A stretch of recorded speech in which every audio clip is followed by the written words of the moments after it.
কামৰূপ জিলাৰ অন্তৰ্গত হাজোৰ বিদ্যাপুৰত প্ৰয়াত ভৱেন্দ্ৰনাথ বিশ্বাসীৰ সোঁৱৰণত স্মৃতিৰ পাতত ভৱেন্দ্ৰনাথ বিশ্বাসী এখনি সোঁৱৰণী গ্ৰন্থ উন্মোচন কৰা হয়। গ্ৰন্থ উন্মোচনী সভাৰ সভাপতিত্ব কৰে কিচিন দাসে।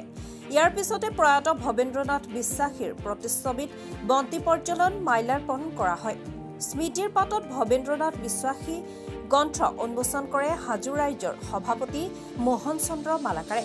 সভাত গোবিন্দ মালাকাৰে প্ৰয়াত ভৱেন্দ্ৰনাথ বিশ্বাসী দেৱৰ জীৱনগাথাৰ ওপৰত সাৱলীল বক্তৃতা দাঙি ধৰে।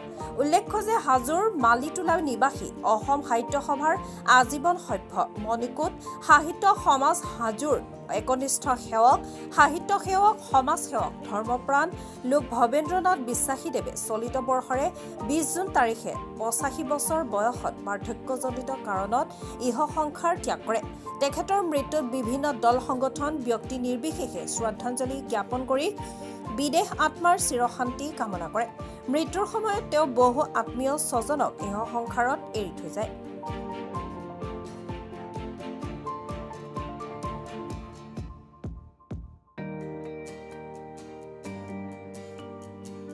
স্বৰ্গীয় ভৱেন্দ্ৰনাথ বিশ্বাসী ডাঙৰীয়া তেখেত যোৱা 20 জুন তাৰিখে স্বৰ্গগামী হয় আৰু আজি তেখেতৰ আদ্য শ্ৰাদ্ধ। এই আদ্য শ্ৰাদ্ধ উপলক্ষে তেখেতৰ স্মৃতিগ্ৰন্থ হিচাপে এখন স্মৃতিৰ পাতত ভৱেন্দ্ৰনাথ বিশ্বাসী নামৰ এখন স্মৃতিগ্ৰন্থ উলিয়াইছে। আজি সেইখন উন্মোচিত হ'ল। ভৱেন্দ্ৰনাথ বিশ্বাসী আজিৰ যুগৰ কাৰণে এজন বিৰল ব্যক্তিত্ব, এটা বিৰল ব্যক্তিত্ব।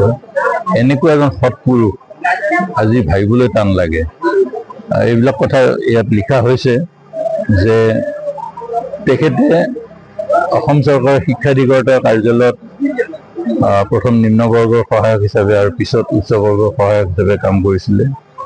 যিটো সময়ত তেখেতৰ ওচৰলৈ কাম বিচাৰি যি আহে, চিনাকি হওক অচিনাকি হওক, সকলোৰে কাম কৰি দিব আৰু বিনিময়ত দুই এজনে যদি কেতিয়াবা যে একাপ চাহ খাওঁ আহক বুলি কয়, যদি তেখেতে কয় উল্টাই নহয় মইহে খুৱাম, আপোনালোকে খুৱাব নোৱাৰে।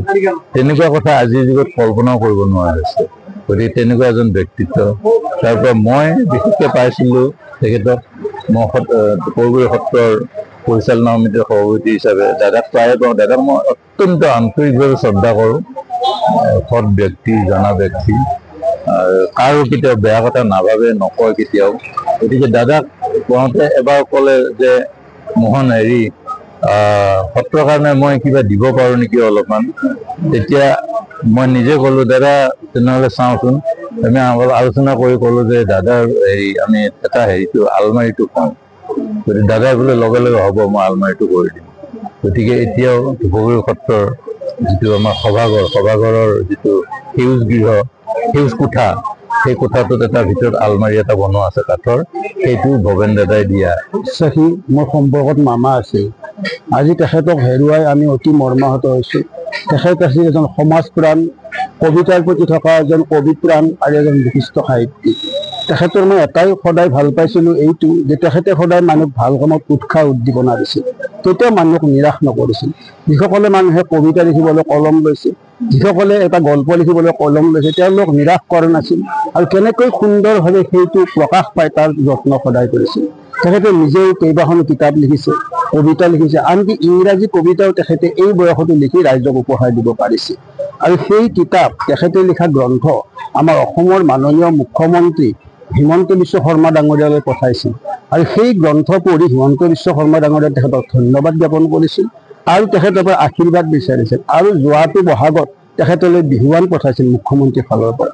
তেখেতৰ এইবিলাক কাৰ্যই আমাক সদায় গৌৰৱান্বিত কৰে আৰু পঢ়া শুনা ছাত্ৰ ছাত্ৰীক বা যিসকলে বৰ্তমান অধ্যয়ন কৰি আছে তেখেতসকলক সদায় উৎসাহ উদ্দীপনা যোগাইছিল। তেখেতে কৈছিল যে আমাৰ ল'ৰা ছোৱালীয়ে কিয় এছিয়াছ হ'ব নোৱাৰিব, আমাৰ ল'ৰা ছোৱালীয়ে কিয় উচ্চ পদত কাৰ্যনিৰ্বাহ কৰিব নোৱাৰিব, কিয় IAS হ'ব নোৱাৰিব। একেটা পৰিৱেশ, একেটা মাথা, গতিকে তেওঁলোকে নিশ্চয় চেষ্টা কৰিলে পাৰিব। সেইটো আদৰ্শত আজি বহুত ল'ৰা ছোৱালী তেখেতৰ পৰা কৃতকাৰ্য হৈছে আৰু তেখেতক মনত ৰাখিছে।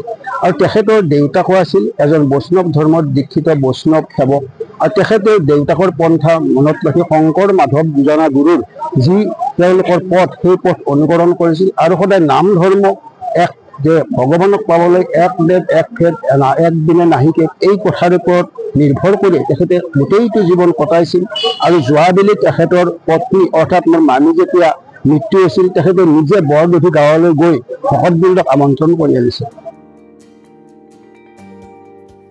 হাজোৰ পৰা অনামিকা কলিতাৰ ৰিপৰ্ট, মহাজাতি 24 লাইভ।